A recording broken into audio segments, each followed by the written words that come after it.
She stopped the wedding when the 5-year-old ring bearer called him daddy. The truth shocked everyone. Daddy. The 5-year-old's voice cut through the hushed reverence of San Francisco's most exclusive wedding venue like a knife through silk. Daddy, why are you marrying someone else? Mommy said you were just friends. 300 of the city's elite turned in their seats, their champagne glasses frozen halfway to their lips. The billionaire groom stood paralyzed at the altar, staring down at a little boy who had his exact same steel-gray eyes, his stubborn chin, his left-handed gesture as he tugged on the $1,000 tuxedo. Mason, no. A woman's voice cracked with panic from the back of the ballroom. I'm so sorry, he got away from me. The bride, Victoria Sterling, heir to old money and everything society demanded, stared at the child in her designer gown that cost more than most people's cars. Julian. Her voice was barely a whisper. Who is this child? Julian Kingsley, tech mogul worth $3 billion, looked down at his son. His son he'd never known existed. His son who was calling him daddy at his wedding to another woman. I don't know, but that was a lie. And everyone in that ballroom could see it written across his face. Have you ever had your entire world collapse in a single moment? Have you ever discovered that everything you thought you knew about your life was built on a lie? This is the story of a man who threw away the love of his life for all the wrong reasons, only to discover that love had given him the greatest gift imaginable. A gift he'd never known existed until it was almost too late. If you believe in the power of second chances and the courage it takes to choose love over everything else, hit that like button right now. Because what you're about to hear will change how you think about love, family, and what really matters in life. Let me take you back to where this incredible story began. 6 years earlier, when Julian Kingsley thought he had it all figured out. The penthouse apartment overlooking San Francisco Bay had floor-to-ceiling windows that captured the city's sparkle like diamonds scattered across black velvet. Julian stood at those windows every morning, coffee in hand, surveying his empire with the satisfaction of a man who'd built something extraordinary from nothing but ambition and intelligence. At 29, he was already the youngest CEO in his family's media empire history. The Kingsley name opened doors that others couldn't even find. But Julian had never relied on just his name. He'd earned every promotion, every board seat, every billion in his portfolio through 16-hour days and a mind that could see opportunities where others saw obstacles. You're up early again. The voice belonged to Amelia Chun, the woman who'd somehow managed to capture his heart despite every rational reason why she shouldn't have. She padded into the kitchen wearing one of his shirts and nothing else, her long black hair catching the morning light like silk. Couldn't sleep. The Singapore acquisition is keeping me up.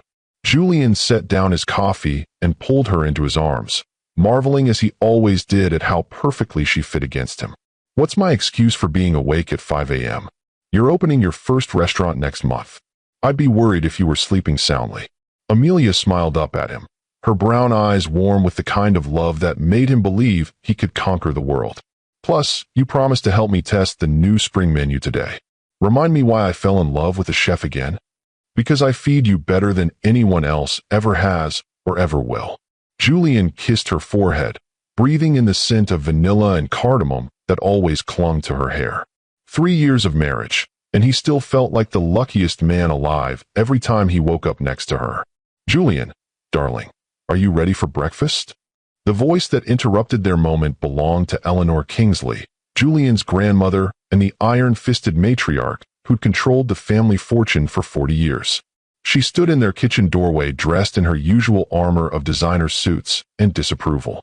Grandmother, I didn't know you were coming by this morning. I have a key, and we need to discuss some family matters. Eleanor's eyes swept over Amelia with the same expression she might use to examine a piece of furniture that didn't quite fit the room's decor. Privately, Amelia stepped out of Julian's arms with the grace she'd learned from 3 years of navigating his family's barely concealed hostility. I should get ready for work anyway. Grandmother Kingsley, would you like coffee? That won't be necessary. This won't take long.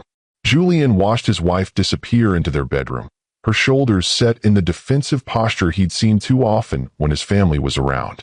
What's so urgent it couldn't wait for a reasonable hour? Sit down, Julian. We need to talk about your future. My future is fine, grandmother. The company is performing better than ever. Amelia's restaurant is about to launch, and we're happy. Are you? Because your mother and I have been discussing some concerns about your marriage. Julian felt his jaw tighten. What kind of concerns? Eleanor opened her designer handbag and withdrew a manila folder that Julian somehow knew was going to ruin his morning. It's been 3 years, Julian. 3 years of marriage, and still no announcement of a pregnancy. No heir to continue the Kingsley legacy.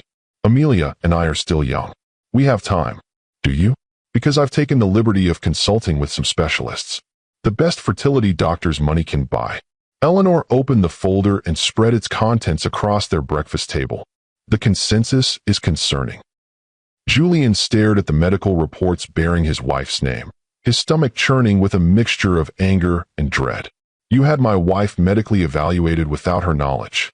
I had doctors review her publicly available medical history, her college health records, the results from the physical exams required for your marriage license, even some blood work from her recent checkups.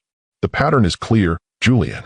The likelihood of her conceiving naturally is extremely low. You violated her privacy to conduct some kind of fertility investigation. I protected this family's interests, something you seem unable to do yourself. My wife is not a business investment, grandmother. Isn't she? You married her for love, certainly. But love doesn't produce heirs. Love doesn't ensure the continuation of everything your great-grandfather built. Eleanor leaned forward with the intensity of a general planning a battle.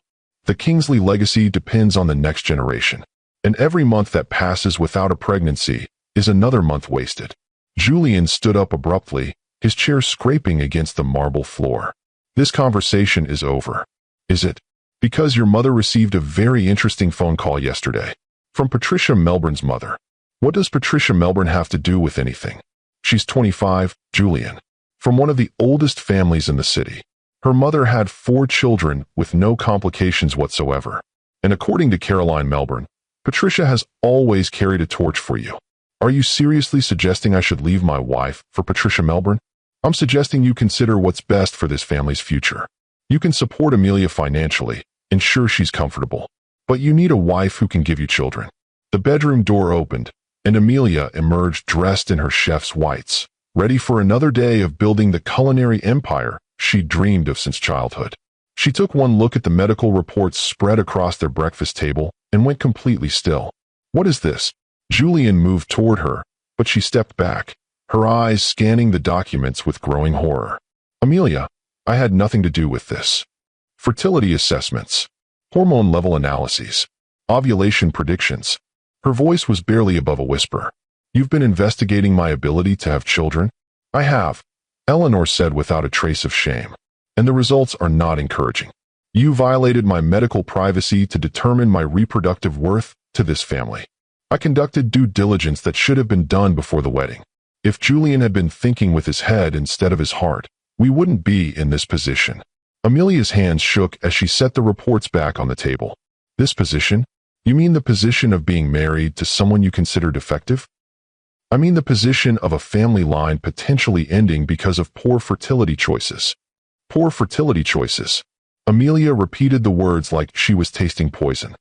Is that what you call marrying someone you love? I call it impractical.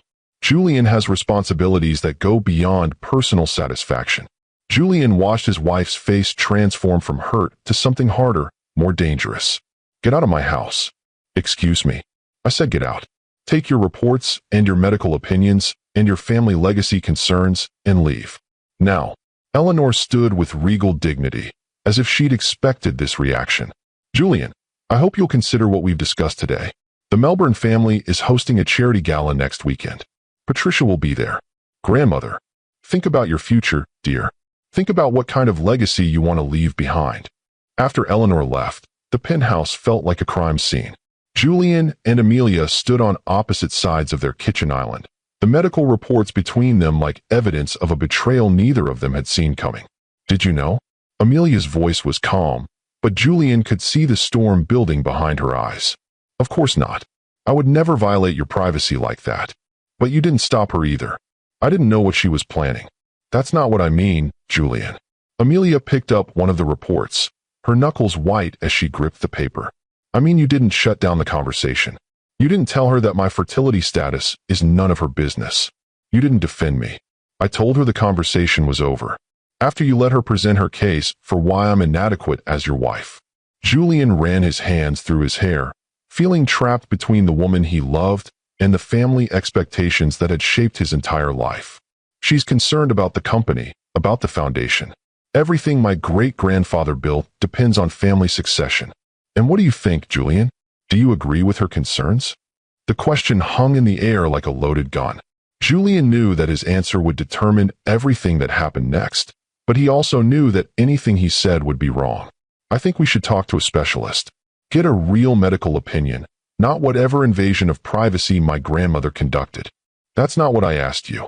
Amelia, please. Let's not let her manipulate us into fighting each other. She's not manipulating us into anything. She's forcing us to confront the truth about what your family expects from me. What you expect from me. I expect you to be my wife. Nothing more, nothing less. But if I can't give you children? If the doctors confirm what your grandmother suspects? What then? Julian was quiet for too long. That silence would haunt him for years to come. That's what I thought. Amelia untied her apron with mechanical precision. I'm going to work. We'll finish this conversation tonight. But they never got the chance to finish it. Because that afternoon, while Amelia was preparing for the soft opening of her restaurant, Julian received a phone call that would change everything. Julian, darling, it's Caroline Melbourne. I hope I'm not interrupting anything important. Mrs. Melbourne, how can I help you? Well, I've just spoken with your grandmother, and she mentioned you might be attending our charity gala this weekend. Patricia is so excited at the possibility of seeing you again. Julian stared out his office window at the San Francisco skyline, thinking about his wife working in her restaurant kitchen, pouring her heart into the dream she'd sacrificed so much to achieve. I'm not sure my schedule will allow it. Oh, but you simply must come. Patricia has been asking about you for months. She's just returned from her culinary program in Paris, you know. Quite accomplished. And of course, she's always admired your business acumen. That's very flattering. But I'm married, Mrs. Melbourne. Yes, of course. But marriages are such complex things, aren't they? Especially when there are compatibility issues. The words hit Julian like ice water. I'm sorry. Oh, don't mind me. I'm just an old woman who's seen many marriages over the years. Some are built to last. Others serve their purpose for a time. The important thing is knowing when circumstances have changed enough to require new arrangements. Julian ended the call feeling like he'd been maneuvered into a chess game he didn't understand. But the seed had been planted. The idea that maybe, just maybe, his family was right about the impracticality of his marriage. That evening, Amelia came home exhausted but exhilarated from her restaurant's successful soft opening. She found Julian sitting in their living room with a scotch and a look that told her their conversation was going to be even worse than she'd feared. How was opening night? Perfect. The reviews are already coming in, and they're incredible. She sat down across from him, still wearing her chef's coat stained with the evidence of a successful evening. 3 years of planning, and it's finally happening. I'm proud of you. Are you? Or are you calculating how much more convenient it would be if I were home trying to get pregnant instead of building a career? That's not fair, isn't it? Because I've been thinking about your grandmother's visit all day, and I keep coming back to the same question. Do you want children more than you want me? Julian set down his scotch, the weight of family expectations and societal pressures crushing down on him like a physical force. I want both. But if you had to choose, why should I have to choose? Because your grandmother just made it very clear that I might not be able to give you children. And your family has made it equally clear that children are more important than love. My family doesn't speak for me, don't they? Because you've never once told them to back off. You've never defended our marriage against their interference. You've never chosen me over their expectations. Julian stood up and walked to the window, looking out at the city lights that had always represented possibility and success. Now they just looked cold and distant. The company board is expecting an announcement. What kind of announcement? A pregnancy announcement. The investors, the board members, even our clients are asking about the next generation. The family business model depends on family succession. Amelia felt something inside her chest crack like ice. So this really is about breeding stock. About my biological utility to the Kingsley Empire. It's about responsibility. About legacy. About things that were decided long before I met you. And where do I fit into those decisions? Julian turned back to face his wife, seeing the woman he'd fallen in love with and the obstacles she represented to his family's expectations. I don't know. Those 3 words would echo in both their minds for years to come. Over the next 6 months, their marriage became a battleground of unspoken resentments and impossible expectations. Amelia threw herself into her restaurant with the desperation of someone trying to prove her worth beyond her reproductive capabilities. Julian buried himself in work, making deals and building profits while avoiding the growing tension at home. The fertility specialists confirmed Eleanor's worst fears. Amelia's hormone levels were inconsistent, her ovulation patterns irregular. The chances of natural conception were slim, though not impossible. But the family seized on that word, slim. "We've tried everything," Julian told his business partner Richard over lunch at their usual downtown restaurant. "Specialists, treatments, fertility drugs that make her sick for days. It's been 3 years, and nothing. Maybe it's time to consider other options." "Like what?" "Like the fact that you're 32 years old and the last male heir to a billion-dollar empire. Like the fact that Patricia Melbourne is beautiful, available, and comes from a family with a proven track record of producing healthy children." Julian stared at his lunch, appetite gone. "You sound like my grandmother. Your grandmother built this company from nothing. Maybe she knows what she's talking about. She wants me to divorce the woman I love for a business merger disguised as a marriage. Is that what it would be? Because from where I'm sitting, it looks like a practical solution to an impossible problem. And what about Amelia? What about her? She's talented, successful, beautiful.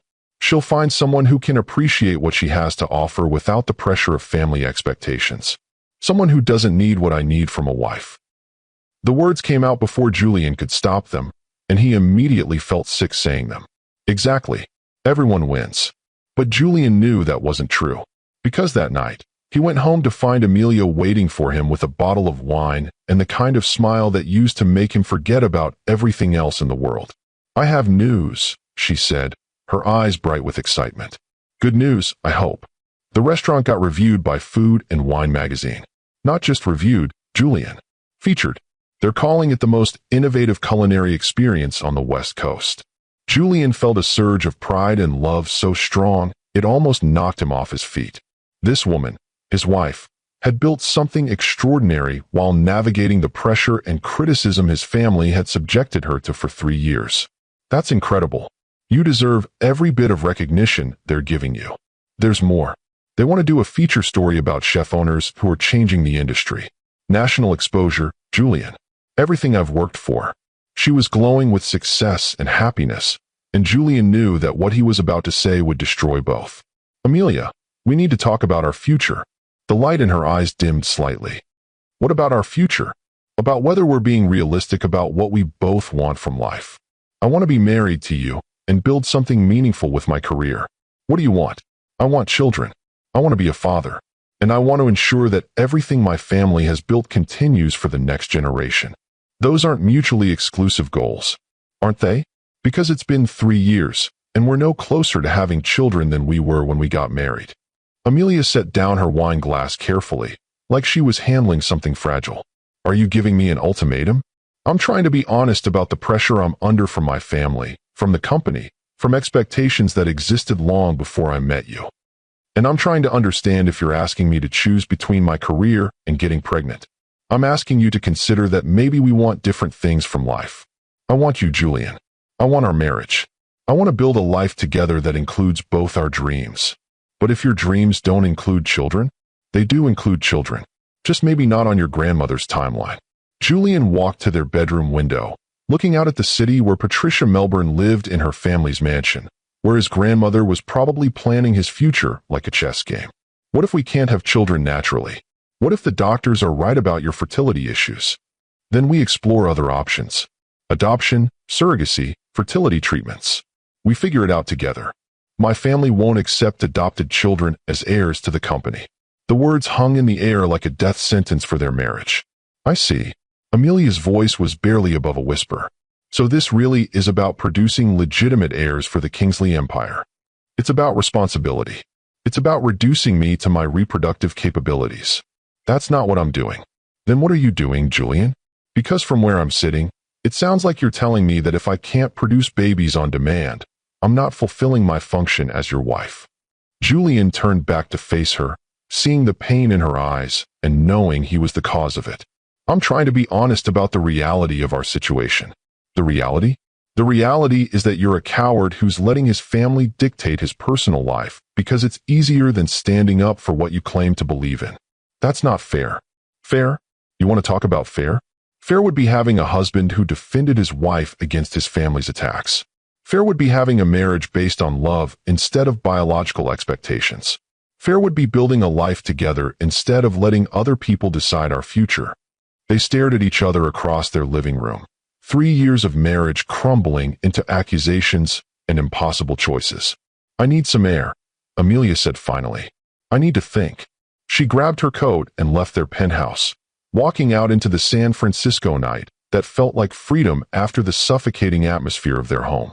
Julian watched her go, knowing that when she came back, everything would be different.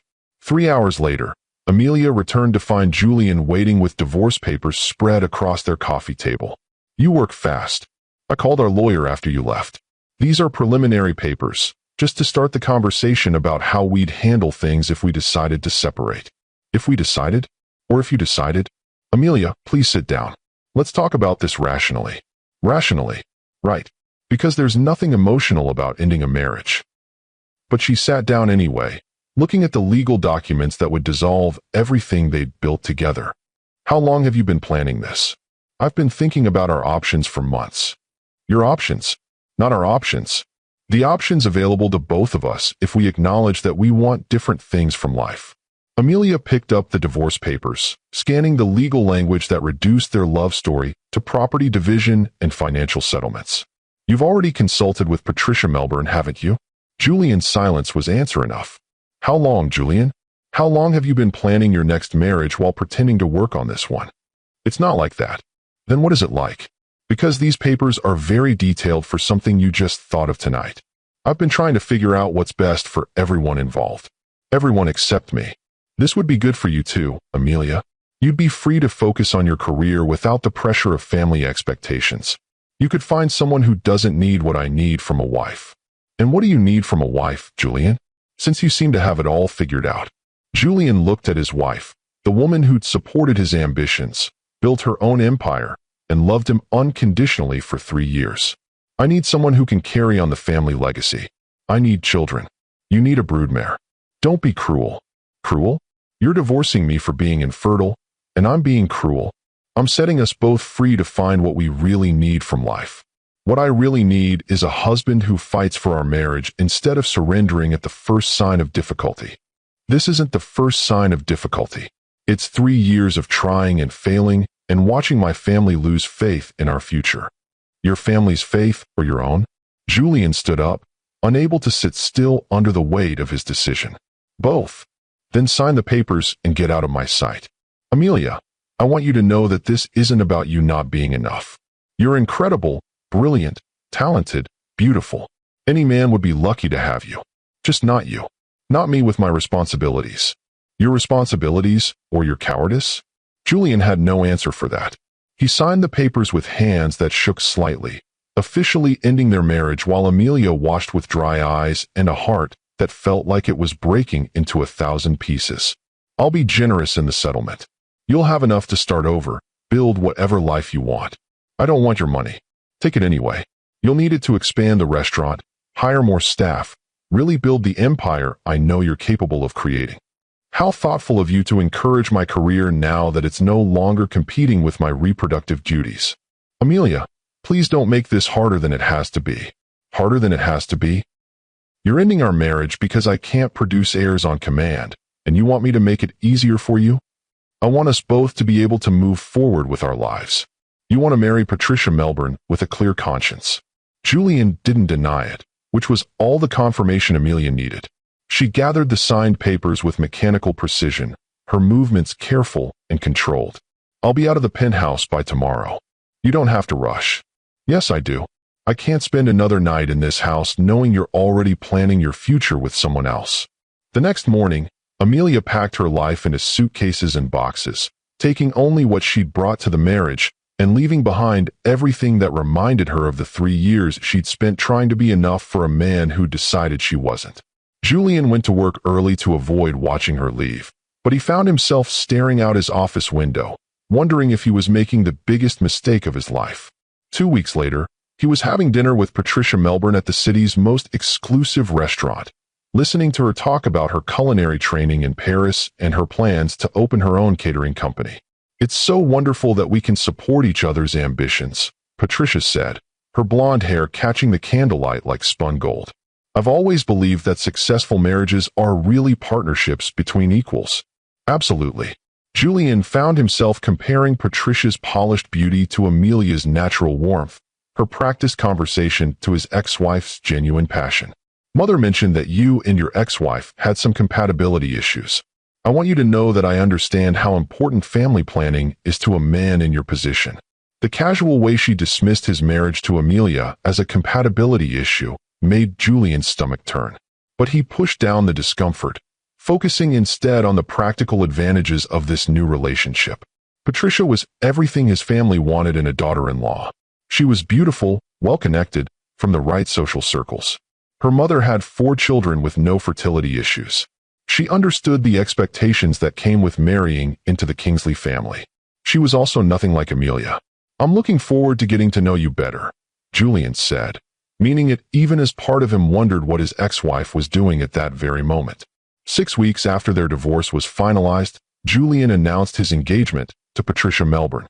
The society pages called it the perfect match between 2 of San Francisco's most prominent families. What they didn't mention was that 3,000 miles away, Amelia Chin Kingsley was discovering she was pregnant with triplets. The irony would have been crushing if she'd had the luxury of dwelling on it. Instead, she was too busy trying to figure out how to raise 3 babies while building a culinary empire from scratch. The pregnancy was complicated from the beginning. High risk because of the multiple babies, made more difficult by the stress of divorce and financial uncertainty. Amelia's restaurant was successful, but she was still paying off loans and establishing her reputation. She moved back in with her mother in a small apartment across town, trading the penthouse luxury for the cramped but loving environment of her childhood. Her mother, Lin Shun, had been a nurse for 30 years and took charge of Amelia's pregnancy with the efficiency of someone who'd seen every possible complication. "You're carrying my grandchildren," Lin said firmly when Amelia tried to work 16-hour days despite her doctor's orders for bed rest.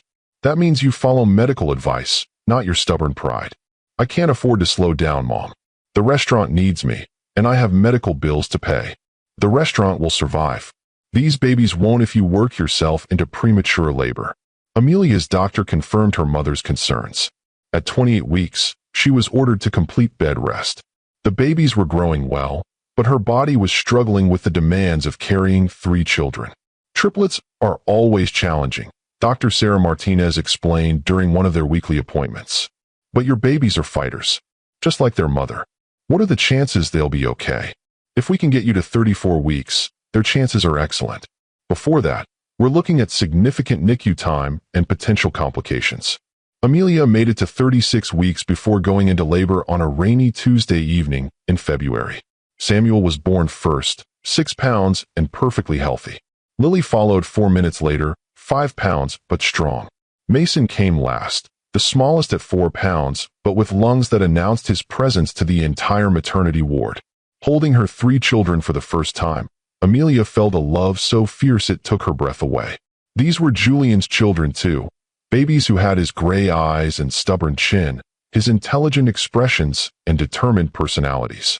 But they were hers to raise, hers to love, hers to protect from the family that had rejected their mother as defective. "They're perfect," Lin Shin whispered, tears streaming down her face as she held her grandson Samuel. "Look at those eyes. They're going to be heartbreakers. They're going to be loved," Amelia corrected. "Every single day, they're going to know they're wanted and valued for exactly who they are." She never told Julian about the babies. By the time they were born, he was married to Patricia Melbourne in a society wedding that made national news. The happy couple was already expecting their first child, due in the fall.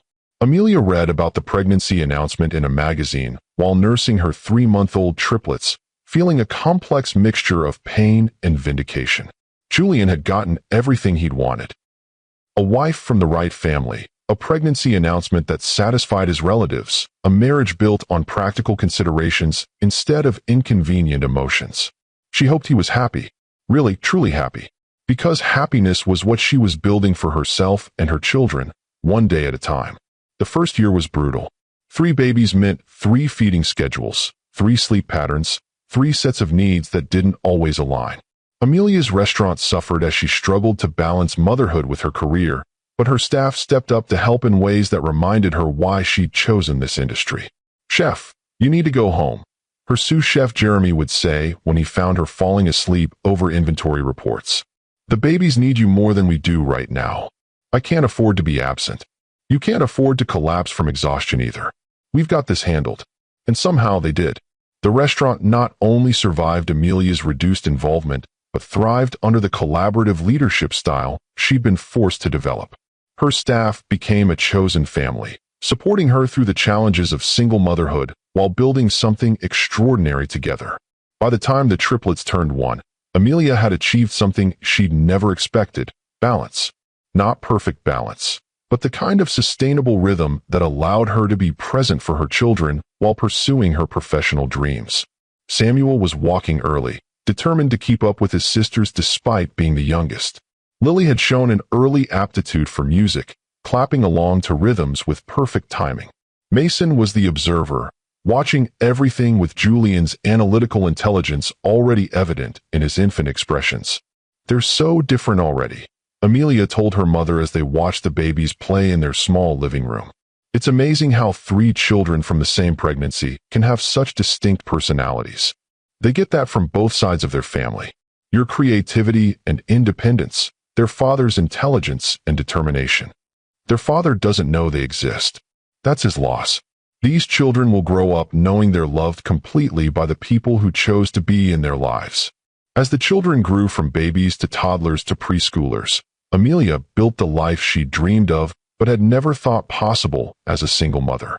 Her restaurant expanded to include catering services, then a second location, then a cookbook deal that established her as one of the most innovative chefs on the West Coast. But more importantly, she raised 3 children who were curious, kind, and confident in their place in the world. She told them their father was someone who couldn't be part of their lives right now, but that someday they might meet him. She showed them pictures so they'd recognize him if they ever encountered him. She never badmouthed Julian to them, despite the pain his abandonment had caused.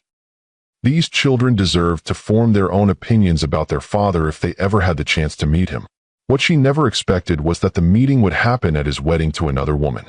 5 years after their divorce, Julian Kingsley was preparing to marry Victoria Sterling in what society pages were calling the wedding of the decade.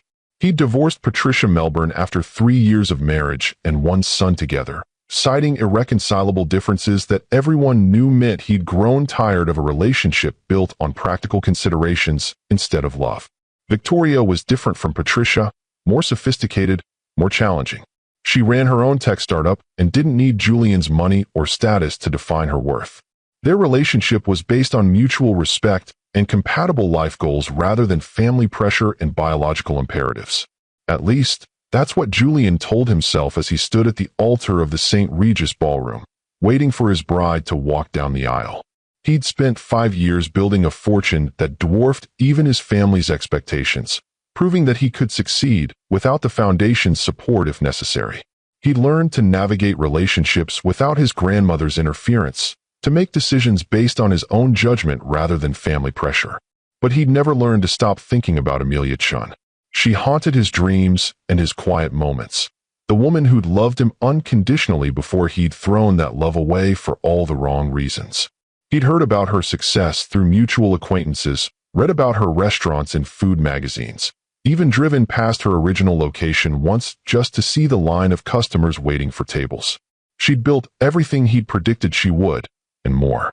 She'd become one of the most celebrated chefs in the country, a businesswoman whose empire rivaled his own in its scope and influence. She'd also disappeared from his social circles completely, living a life that didn't intersect with his despite their shared city. Julian sometimes wondered if she'd married again, if she'd found someone who appreciated her talents without the baggage of family expectations. He hoped she had. He wanted her to be happy, even if her happiness didn't include him.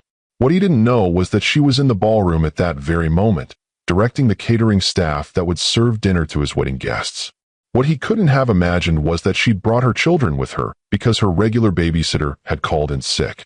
What he never could have predicted was that those children would recognize him from the photographs their mother had shown them, that they would see him as the daddy they'd been hoping to meet someday. Daddy. Mason's voice cut through the wedding ceremony like a knife through silk. 5 years of separation ending in a single moment of childhood innocence and recognition. Julian looked down at the little boy tugging on his tuxedo jacket and felt his world tilt completely off its axis. He was staring into his own gray eyes, seeing his own stubborn chin, recognizing mannerisms he'd passed down without ever knowing these children existed. Daddy, why are you marrying someone else? Mommy said you were just friends. And in that moment, Julian Kingsley realized that everything he thought he knew about his life, his choices, and his future was about to change forever. The ballroom erupted in shocked whispers as 300 guests processed what they were witnessing. The bride stood frozen in her designer gown. The groom stared at a child who was unmistakably his son, and somewhere in the chaos, a woman was running toward the altar with panic in her eyes. Mason, no. Amelia's voice carried across the ballroom as she rushed from the service area, still wearing her chef's whites. I'm so sorry, he got away from me. Julian looked up from his son to see the woman who'd once been his everything, who'd built an incredible life while keeping the greatest secret imaginable. She looked exactly the same and completely different, stronger and more confident, but with the same eyes that had once looked at him with unconditional love. Now those eyes held panic, protectiveness, and something that might have been regret. Mommy, why can't we talk to Daddy? You said we could meet him someday. The innocence in Mason's voice broke through Julian's shock, reminding him that whatever had happened between him and Amelia, these children were innocent participants in a drama they couldn't understand. Samuel, please help me get your brother and sister back to the kitchen. Amelia's voice was professionally calm, but Julian could see the terror beneath her composed surface. Samuel, the oldest boy, stepped forward with mature authority that reminded Julian painfully of himself at that age. Following him was a little girl with Amelia's delicate features and Julian's determined expression. His children, all 3 of them, beautiful and intelligent and completely unexpected. As Amelia shepherded them away from the altar, Julian stood frozen in his wedding finery, watching his secret family disappear into the crowd of shocked guests while his bride demanded explanations he didn't have and his future crumbled around him like a house of cards. The truth was out. After 5 years of separation and secrets, Julian Kingsley was about to discover that love had given him the greatest gift imaginable, even after he'd thrown it away. The question was, what was he going to do about it? The silence in the St. Regis ballroom was deafening. 300 of San Francisco's elite sat frozen in their seats, champagne glasses halfway to their lips, processing what they'd just witnessed. The billionaire groom stood paralyzed at the altar, staring after 3 children who had his eyes, his chin, his unmistakable genetic signature. Victoria Sterling, resplendent in her $50,000 gown, turned to face Julian with ice-cold fury radiating from every carefully composed feature. Explain to me right now what just happened. Julian's mouth opened, but no words came. His mind was reeling, trying to process the impossible. Amelia, the woman he divorced for being unable to have children, had just appeared at his wedding with 3 kids who looked exactly like him. Children who called him daddy. Children who existed despite everything his family had believed about her fertility. Julian. Victoria's voice cut through his shock like a whip. I asked you a question. Julian's voice came out as a croak. I don't know, but that was a lie, and everyone in the ballroom could see it. The resemblance between Julian and that little boy was undeniable, unmistakable, impossible to explain away as coincidence. You don't know? Victoria's perfect composure was cracking like a dam under pressure. Some child just called you daddy at our wedding, and you don't know who he is?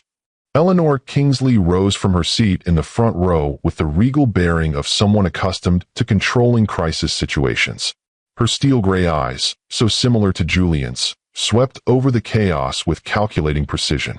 The wedding is postponed, she announced to the assembled guests, her voice carrying the authority of someone who'd been making executive decisions for 40 years. There seems to be some confusion that needs to be resolved privately. Murmurs rippled through the crowd as guests pulled out their phones, already composing social media posts about the scandal they'd just witnessed. The society wedding of the decade had just become the society spectacle of the decade. Confusion? Victoria's voice rose to a pitch that made several guests wince. There's no confusion here, Eleanor. Your grandson has secret children with his ex-wife, and he never told me. We don't know that yet, Eleanor replied coolly, though her eyes were already calculating damage control scenarios. Children can resemble anyone. Genetics are unpredictable. Did you see that boy's face? Victoria gestured wildly toward the service entrance where Amelia had disappeared with the children. He's Julian's son. There's no question about it. Julian finally found his voice, though it came out rough and uncertain. I need to talk to Amelia. You need to fix this mess and marry me. Right now. Victoria grabbed his arm with desperate intensity. Whatever game your ex-wife is playing, whatever she wants, we'll handle it after the ceremony. Game?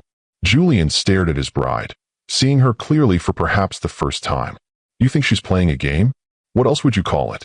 Showing up at your wedding with children claiming to be yours?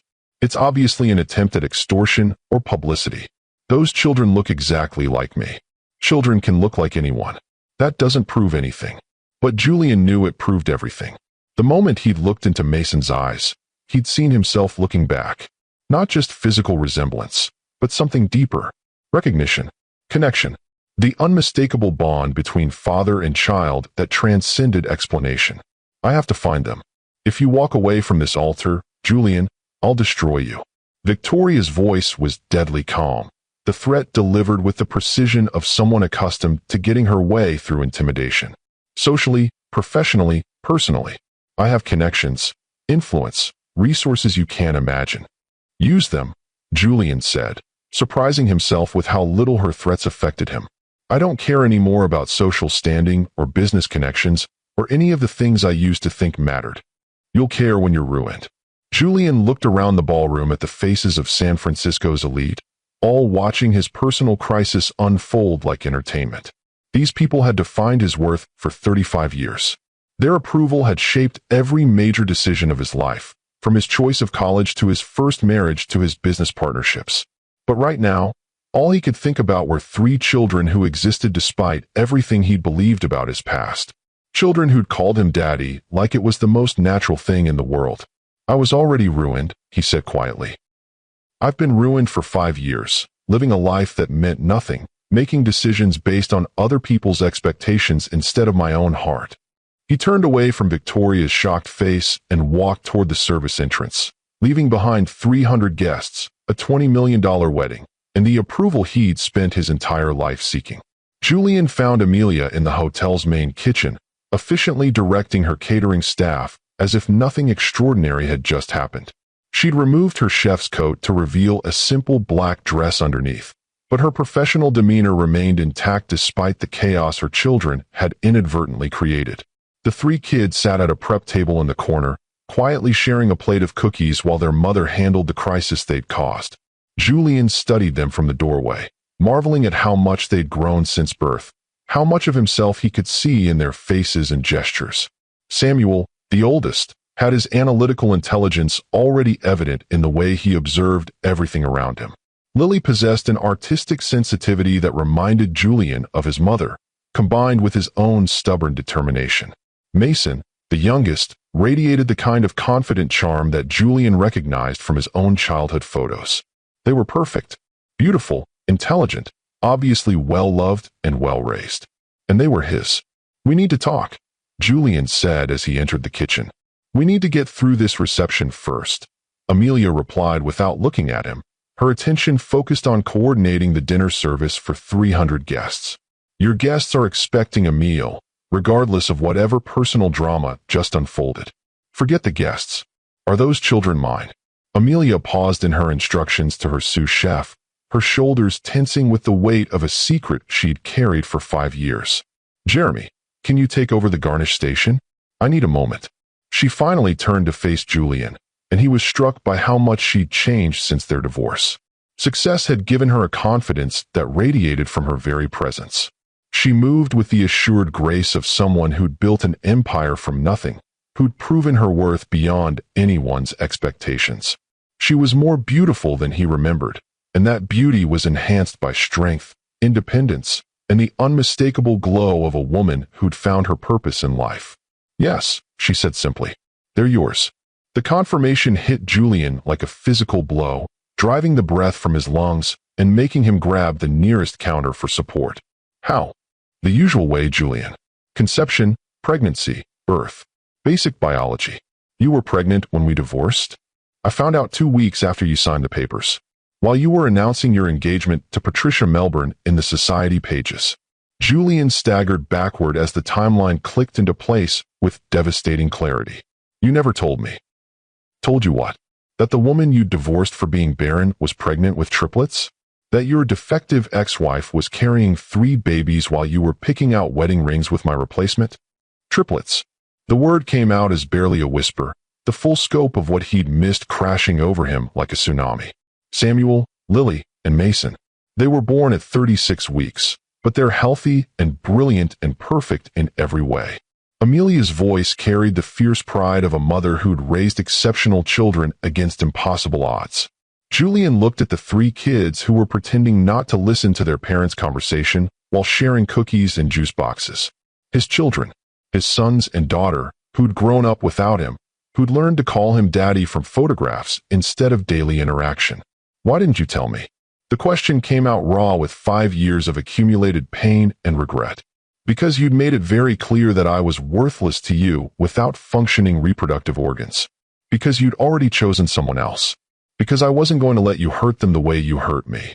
I would never hurt them. You said you'd never hurt me either."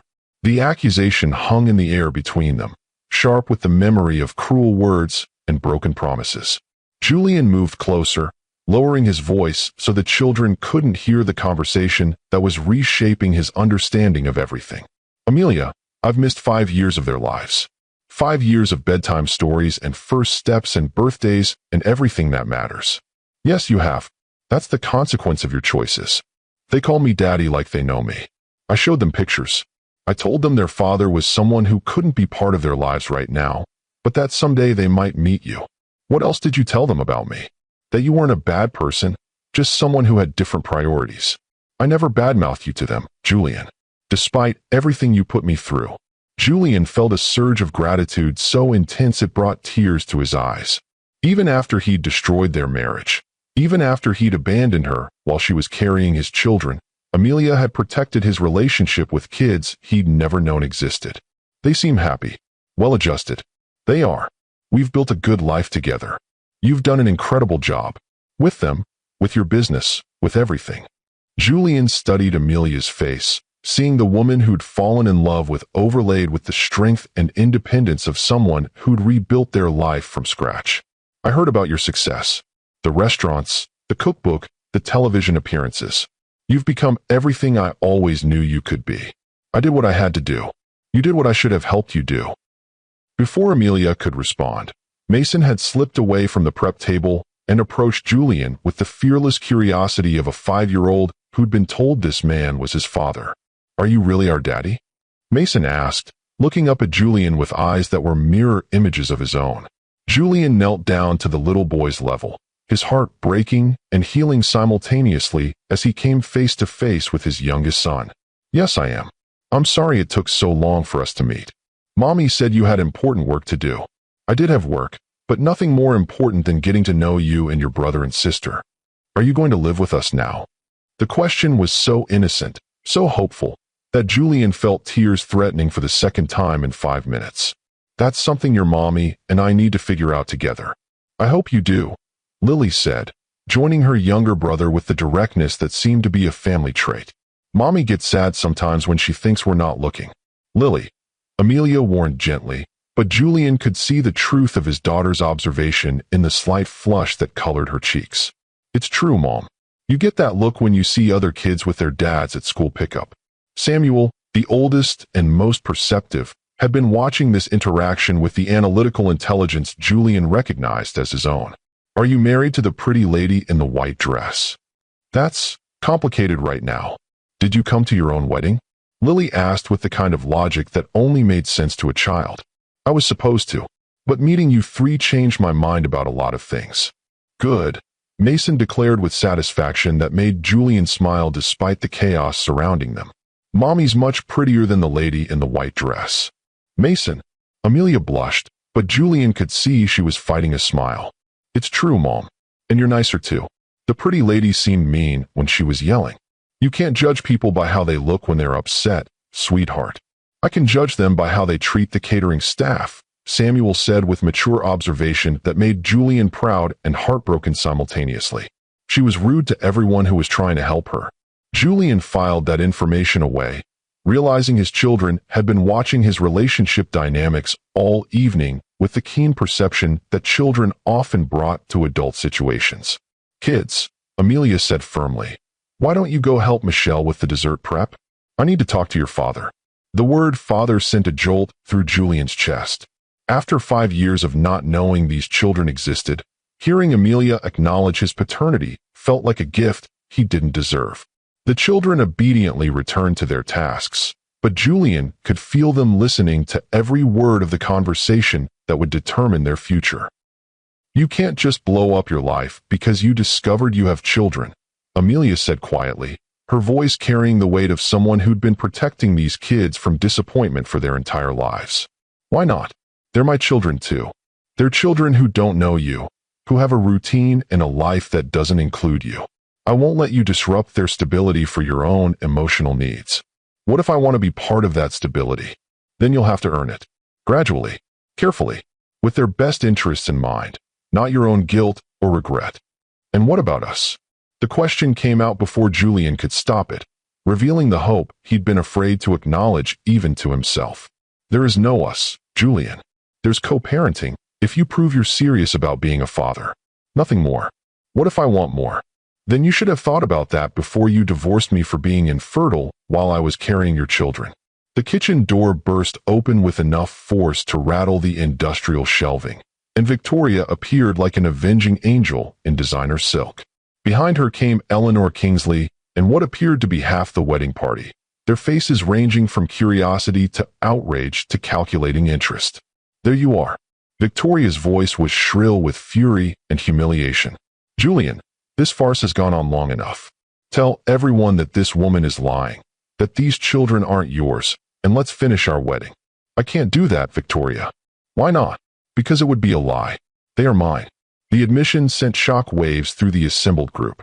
Eleanor Kingsley stepped forward, her steel-gray eyes studying the three children with the calculating precision of someone evaluating a business acquisition. Impossible, she declared with the authority of someone who'd never been contradicted. We had that woman tested. Multiple fertility specialists confirmed she was unlikely to conceive naturally. Unlikely isn't impossible, Amelia said coolly, moving protectively closer to her children. And I did conceive. 3 times, actually. You kept his children from him? Victoria's voice was incredulous, as if she couldn't fathom someone making decisions based on emotional protection rather than legal obligation. What kind of monster are you? The word monster hit the kitchen like a bomb. Samuel straightened with protective anger, Lily's eyes filled with tears, and Mason moved closer to his mother with the instinctive fear of a child who'd just heard his parent insulted. The kind who protects her children from people who might hurt them, Amelia replied, her voice deadly calm despite the fury Julian could see building behind her eyes. We would never hurt children. You just called their mother a monster in front of them. How is that not harmful? Julian watched this exchange with growing clarity about what really mattered. Victoria and his family were focused on blame, damage control, and protecting their own interests. Amelia was focused on protecting their children from the kind of emotional violence that had driven her away 5 years ago. The wedding is off, he announced suddenly, his voice cutting through the accusations and recriminations with executive authority. Julian, no. Victoria grabbed his arm with desperate intensity. You can't be serious. These could be anyone's children. Look at them, Victoria. Really look at them. Julian gestured toward the 3 kids who were watching this adult drama with wide eyes and growing anxiety. They're clearly mine. So what?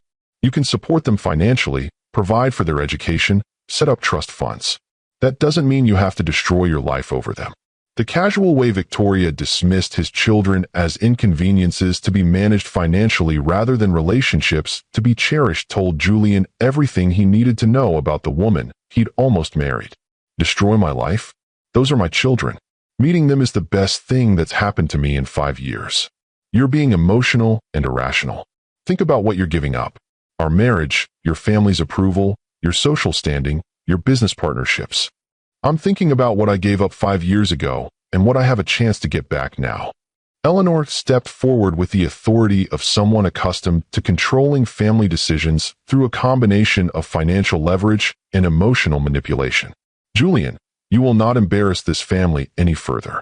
You will marry Victoria Sterling as planned, and you will deal with this child situation discreetly and privately. No, grandmother. I won't. Excuse me. Eleanor's voice carried the ice-cold tone she used when her authority was questioned. I said no. I'm not marrying Victoria. I'm not handling this discreetly, and I'm done letting this family's expectations dictate my personal choices. You'll regret this decision. Financially, socially, professionally. Everything you've built will be at risk. I'll regret it less than I've regretted the last 5 years.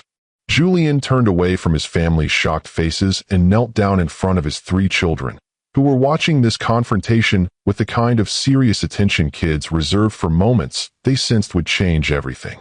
I know this is confusing and probably scary, he said, his voice gentle despite the chaos surrounding them. But I want you to know that meeting you today is the most important thing that's ever happened to me. Are you really going to stay with us? Lily asked with the direct honesty that made Julian's heart ache.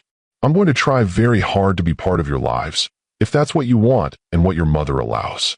We want it, Samuel said with mature certainty. We've been wanting to meet you for a long time. Then let's figure out how to make that happen.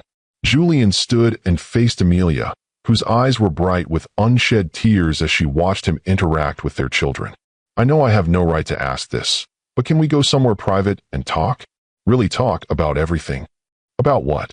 About our children, about what happened between us, about whether there's any chance you could ever forgive me for the worst mistake of my life. Before Amelia could answer, Victoria's voice cut through the moment like a blade. Julian, if you walk out of this wedding for this woman and her children, I'll destroy you. Socially, professionally, personally. I have connections, influence, resources you can't even imagine. Julian turned back to face the woman he'd almost married, seeing her clearly for perhaps the first time. She was beautiful, accomplished, from the right family. She was also cold, calculating, and completely incapable of understanding that some things mattered more than social position. You know what, Victoria? Do your worst.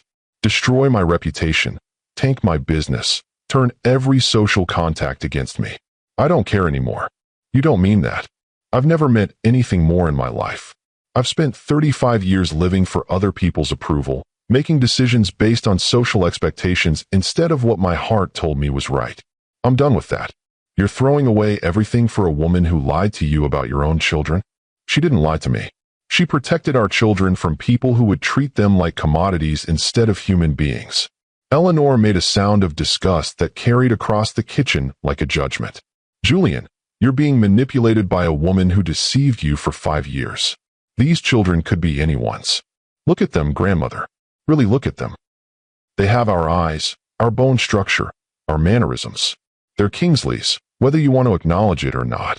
Even if they are, that doesn't mean you have to destroy your life for them. Support them financially, certainly. But don't throw away everything you've built for a moment of emotional weakness. Julian stared at the woman who'd raised him, who'd shaped his values and priorities for 3 decades. Is that what you think this is? Emotional weakness? I think you're letting guilt and regret cloud your judgment. I think I'm finally seeing clearly for the first time in years. Julian moved to stand beside Amelia and their children, creating a physical barrier between his family and theirs. These children are my legacy.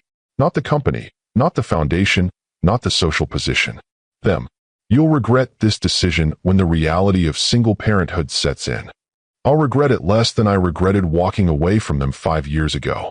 As Julian shepherded Amelia and the children toward the kitchen's back exit, Eleanor called after him with the voice of someone playing her final card. Julian, if you do this, don't expect family support. financial or otherwise. You'll be cut off completely. Julian paused at the doorway, looking back at the woman who'd controlled his life for 35 years through a combination of love, manipulation, and financial leverage. I don't need your support anymore, grandmother. I have something better. I have a family who loves me for who I am, not what I can provide for them. You'll come crawling back when you realize what you've given up. The only thing I regret is taking this long to realize what actually matters. If you've ever had to choose between what's expected of you and what your heart knows is right, you understand the courage it took for Julian to walk away from everything he'd been taught to value. Hit that like button if you're rooting for this family to find their way back to each other. 6 months later, Julian was learning that rebuilding trust was infinitely harder than building a business empire. He'd rented a cottage in Napa Valley, close enough to Amelia's restaurant to be available for his children, but far enough away to give her the space she needed to process 5 years of hurt and betrayal. The transition hadn't been easy for anyone. The children were curious about their father, but also protective of the life they'd built with their mother. Amelia was cautiously open to co-parenting, but guarded about anything that resembled romantic reconciliation. Julian was learning patience in ways he'd never had to before. "Dad, watch this." Mason called from the restaurant's garden, where all 3 children were helping harvest vegetables for the evening service. Julian looked up from the financial reports he was reviewing at a corner table, watching his youngest son attempt to pull a carrot that was clearly too big for his 5-year-old hands. "Need some help there, buddy? I can do it myself," Mason declared with the stubborn determination that Julian recognized as a family trait. "He's just like you," Amelia observed, emerging from the kitchen with a tray of appetizers to test. She'd opened Harvest 3 months ago, using her settlement money and 6 years of savings to create something entirely her own. Stubborn and convinced he can handle everything alone. "I've learned that some things are better handled together." "Have you?" "I'm learning." The past 6 months had been a masterclass in humility for Julian. He'd moved his primary office to San Francisco to be closer to the children, restructured his business to allow for more flexible scheduling, and slowly, carefully, begun building relationships with 3 kids who were strangers despite sharing his DNA. He'd learned to braid Lily's hair for school, though his attempts looked nothing like the intricate designs Amelia could create in minutes. He'd helped Samuel with advanced math homework that challenged even Julian's analytical mind.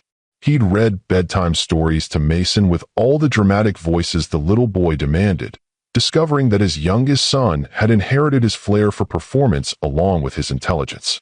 He'd also courted Amelia like a teenager with his first crush, bringing her flowers, taking her on dates that didn't involve the children, listening to her talk about her culinary dreams and business plans without trying to take control or offer unsolicited advice. "The investor meeting went well," he said, sampling one of her new appetizers. "They're very interested in the expansion plans. Are you sure about this? 3 more restaurants is a big commitment, and your involvement might complicate things if we can't make the co-parenting arrangement work. I'm sure about anything that makes you happy. Besides, your food is incredible. The world deserves to experience it. Flattery will get you everywhere." "I hope so." Amelia smiled, the first truly relaxed expression he'd seen from her since their reunion. "The children have been asking when you're going to move in with us officially. What have you been telling them?" "That grown-ups sometimes need time to make sure they're making good decisions. That moving too fast can hurt people, even when the intentions are good. And have we made good decisions so far?" "I think so. You've been patient, consistent, present for everything that matters to them. You've proven you're serious about being their father. What about being your husband again?" "That's more complicated."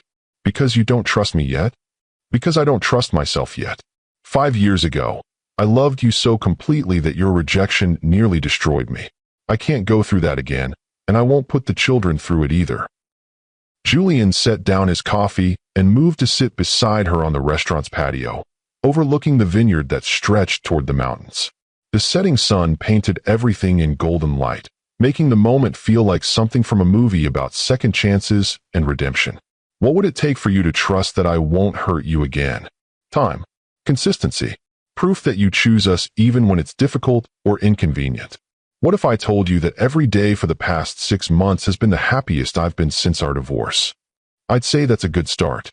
"What if I told you that I've been in love with you since I was 25 years old? and that nothing that's happened in the past 5 years has changed that. I'd say love isn't always enough. You're right. But love plus respect, plus partnership, plus the wisdom that comes from making terrible mistakes and learning from them. Maybe that's enough. Amelia was quiet for a moment, watching their children play in the garden with the kind of contentment that came from seeing them truly happy for the first time in their lives. Ask me again in 6 months. Ask you what? Whatever you're building up the courage to ask. Julian laughed, recognizing that she could still read him like an open book. You know me too well. I know you well enough to see that you're planning something. The question is what? I'm planning to be the best father and partner I can be, every day, for as long as you'll let me. And I'm planning to ask you to marry me again, when you're ready to trust that this time I mean it forever. What makes you think I'll say yes? Nothing. But I'm going to keep earning the right to ask until you believe I deserve an answer. Dad, Samuel called from the garden. Come see what we found. Julian stood up, then paused to look back at Amelia. Thank you. For what? For raising incredible children. For building a beautiful life. For giving me a chance to be part of it. Thank you for becoming someone worthy of the chance.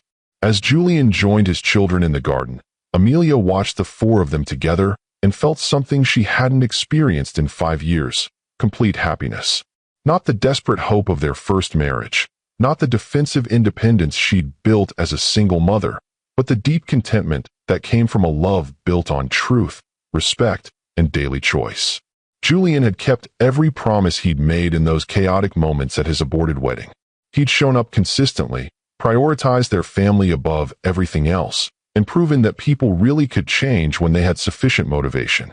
More importantly, he'd shown their children what a loving father looked like. Samuel had started standing straighter, taking pride in his resemblance to the man who listened to his ideas with genuine interest. Lily had blossomed under Julian's attention to her artistic endeavors, creating more confident and expressive work than ever before. Mason had found the security that came from knowing his daddy would be there for bedtime stories and weekend adventures. Mommy, Lily came running from the garden with a handful of cherry tomatoes. Dad says we can make a special sauce for tonight's dinner. Did he? He said we're a team now. The whole family working together to make people happy with food. That sounds perfect, sweetheart. As the afternoon faded into evening and the restaurant prepared for its dinner service, Amelia found herself imagining a future she'd been afraid to want. A future where Julian wasn't just visiting their life, but fully part of it. A future where their children grew up knowing they were loved by both parents. A future where love won over fear. She wasn't ready to say yes to his unasked question yet, but for the first time in 5 years, she was ready to believe that someday she might be. And that was enough for now. The months continued to pass in a rhythm of small victories and gradual trust building. Julian proved his commitment not through grand gestures, but through daily presence. He attended every school event, every soccer game, every art show. He learned to cook simple meals when Amelia worked late, mastered the intricacies of elementary school social dynamics, and became fluent in the specific needs and personalities of each child. Samuel, the natural leader, needed intellectual challenges and respect for his mature outlook on life. Lily, the artist, thrived on creative projects and emotional validation for her sensitive nature. Mason, the charmer, required patience with his boundless energy and consistency in the face of his tendency to push boundaries. Julian learned all of this through trial and error, through questions and observation, through the kind of dedicated attention that had once made him successful in business, but now served a far more important purpose. He also learned about Amelia all over again. The woman who'd fallen in love with during their first marriage had been enhanced by single motherhood and professional success. She was stronger now, more confident in her decisions, less willing to compromise her values for the sake of peace. She was also more beautiful than ever, not just physically, but in the way she moved through the world with purpose and grace. "You're staring again," she said one evening as they cleaned up after dinner at her house, the children already upstairs doing homework. "I can't help it. You're incredible." "I'm washing dishes, Julian. It's not exactly glamorous. You're raising 3 amazing children while running a successful restaurant empire. That's the definition of glamorous." Flattery again. "Honesty. I'm constantly amazed by what you've accomplished."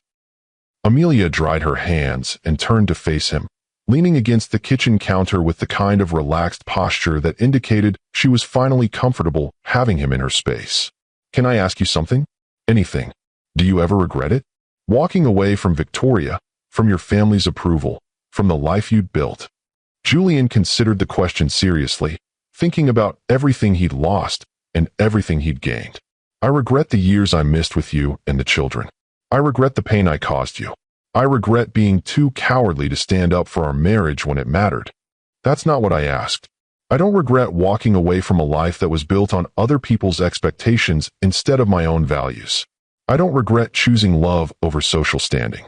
I don't regret finally growing up enough to recognize what actually matters. Even though it cost you your relationship with your family?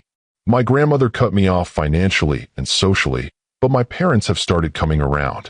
They've met the children a few times, and it's hard to resist Samuel's intelligence, Lily's charm, and Mason's enthusiasm. And your business?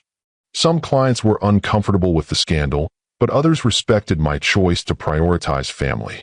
I've lost some accounts and gained others. The company is smaller, but more focused on projects I actually care about. So you're happy? I'm happier than I've been since our first marriage. The only thing that would make me happier is if you were ready to trust me with your heart again." Amelia was quiet for a long moment, studying his face with the intensity she brought to everything important. "I'm getting there. How will I know when you're ready?" "You'll know." 3 months later, Julian learned what she meant. He was reading bedtime stories to Mason when Amelia appeared in the doorway of her son's bedroom, wearing the kind of expression that made Julian's heart skip. "Can I talk to you when you're finished?" "Of course." Julian finished the story, tucked Mason into bed with the elaborate ritual the 5-year-old demanded, and found Amelia waiting for him in the living room with 2 glasses of wine and a nervous energy that filled the space. "The children have been asking questions," she said without preamble. "What kind of questions?" "About why you don't live here with us. About whether we're going to be a real family. About whether you're going to marry someone else again." Julian sat down beside her on the couch, close enough to catch the scent of vanilla and cardamom that always clung to her hair. "What have you been telling them?" "That grown-up relationships are complicated. That we're still figuring things out. That some decisions take time to make sure they're right."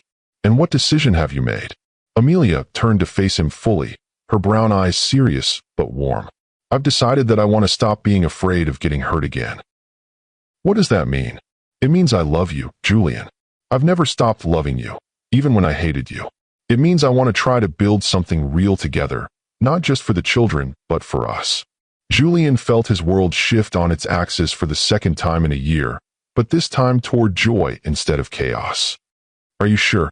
"I'm sure that life is too short to let fear make all our decisions. I'm sure that what we have now is worth the risk of what we might lose. I'm sure that our children deserve to see their parents choose love over safety." "What are you saying?" "I'm saying yes to whatever question you've been too afraid to ask." Julian set down his wine glass and reached into his jacket pocket, withdrawing a small velvet box that he'd been carrying for 2 months, waiting for the right moment. "Amelia Chun, will you marry me? Again? Will you let me spend the rest of my life proving that I choose you and our children above everything else in the world?" "Yes," she said, laughing and crying simultaneously as he slipped the ring onto her finger. "Yes, but this time we do it right." "What does that mean?" "It means no family interference, no social expectations, no pressure from anyone except ourselves. It means a marriage built on love and respect and partnership, not obligation or convenience. It means everything I should have given you the first time. It means everything we've both learned since then." They kissed with the passion of people who'd found their way back to each other after years of separation, and Julian felt complete for the first time since he'd signed divorce papers and thrown away the most important relationship of his life. "Should we tell the children?" "They already know. Samuel figured it out weeks ago when you started carrying that ring box. He's been coaching his siblings on how to react appropriately when we make the announcement." "Of course he has. He's going to run his own company someday. He's going to run the world someday." If this story of second chances and choosing love over fear is touching your heart, make sure you're subscribed to see how this incredible family continues to grow together. Share this with someone who needs to hear that it's never too late to choose love over expectation. 1 year later, the second wedding was everything the first one hadn't been. Intimate, personal, focused on love instead of social expectation. Held in the garden behind Harvest Restaurant, with 60 close friends and family members instead of 300 social obligations. Julian's grandmother hadn't attended, still bitter about his choice to prioritize love over legacy. But his parents had come around, charmed by their brilliant grandchildren and impressed by both Amelia's success and Julian's obvious happiness. The children played central roles in the ceremony. Samuel served as best man with the serious dignity of someone who understood the importance of the moment. Lily was the flower girl, creating an artistic pathway of petals that looked more like a masterpiece than traditional wedding decoration. Mason was the ring bearer, a role he took so seriously that he'd practiced his walk for weeks. Do you, Julian Kingsley, take Amelia to be your wife, promising to choose her and your family above all other considerations, to support her dreams as she supports yours, and to be a true partner in all aspects of your life together? I do. With everything I am, for everything we'll build together. Do you, Amelia Kingsley, take Julian to be your husband, trusting in his growth and change, believing in his commitment to you and your children, and opening your heart to love again? I do. Their kiss was interrupted by 3 children cheering from the front row, followed by applause from everyone who'd supported their unconventional journey back to each other. Ladies and gentlemen, the officiant announced, I present to you the Kingsley family. Julian, Amelia, Samuel, Lily, and Mason. Later, as they danced under string lights to a song Lily had chosen because it reminded her of how her parents looked at each other, Julian marveled at how different this felt from his first wedding and his aborted second one. Any regrets? Amelia asked, echoing their conversation from a year earlier. Only that it took me so long to find my way back to you. Maybe we both needed that time. Maybe we needed to become who we are now before we could make this work. Maybe. But I'm grateful for every day from here forward. Even when I'm stressed about restaurant reviews and expansion plans. Especially then. I love watching you create and build and achieve everything you've dreamed of. And when the kids are teenagers and testing every boundary we set. I'll love facing that challenge together instead of missing it entirely. And when your business travels conflict with family dinners, then business travels get rescheduled. Family dinners are sacred now. Amelia smiled, seeing the truth of that commitment in his eyes. I love you, Julian Kingsley. I love you too, Amelia Kingsley.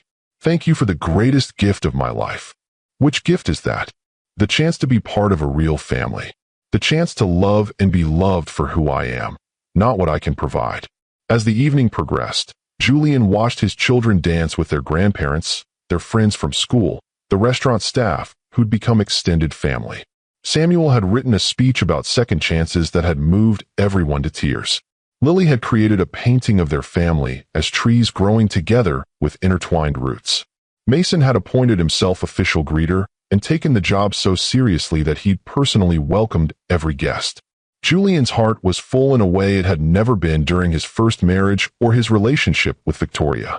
This wasn't love based on social compatibility or family approval. This was love earned through growth, forgiveness, and the daily choice to put family above everything else. Dad, Samuel approached with his characteristic, thoughtful expression. Yes, son. Are you happy now? Happier than I knew was possible. Good. Because Mom smiles more when you're around, and we like it when she's happy. Your mom makes everything better just by existing. That's what we told her you'd say. As the celebration continued around them, Julian reflected on the journey that had brought them all to this moment. He'd lost everything he thought mattered. Social standing, family approval, business advantages. But he'd gained something infinitely more valuable. He'd gained a real family, built on love, respect, and genuine connection. He'd gained the chance to be the husband Amelia deserved and the father his children needed. He'd gained the wisdom to recognize that true wealth wasn't measured in stock portfolios or real estate holdings, but in the people who loved you and the lives you touched. Most importantly, he learned that the greatest success story wasn't about building a business empire or maintaining social status. It was about building a family based on love, trust, and the courage to choose happiness over expectation. Sometimes the most profound victories come from the most public defeats. Sometimes the people we think we've lost forever are exactly the ones we need to find our way home. And sometimes, love really can conquer all. Not the easy love of convenient partnerships, but the hard-won love of two people who've seen each other's worst mistakes and chosen to believe in each other's capacity for growth. Julian and Amelia had learned that the hard way, through divorce and separation and 5 years of building separate lives. But their love was stronger for having survived the test.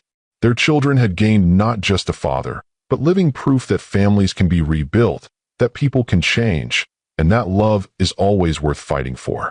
In the end, the woman Julian had thrown away for being unable to have children had given him the richest life imaginable.